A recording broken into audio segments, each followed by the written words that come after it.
السلام عليكم ورحمة الله وبركاته صاحبتي قالي سoo dhawaada goorma ayaa saaxiibkeena dhabta ah ogaan karnaa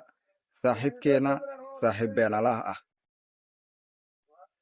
haddaba si aan sidaas taasi aan u ogaano waxaan idin tusinayaa video ayaa idin tusinayaa ila fiiriya shanada laba walaalaheeda ah ayaa daawanaya oo dhibta ay ku jirto oo ku fiirsanaya ha u timid mid kale u timid dhibtii ka bixisay saaxiibkaaga runta ah iyo saaxiibkaaga beenta ah xilliyada adag ayaa la kala fahmaa ilaahay ha naga dhigo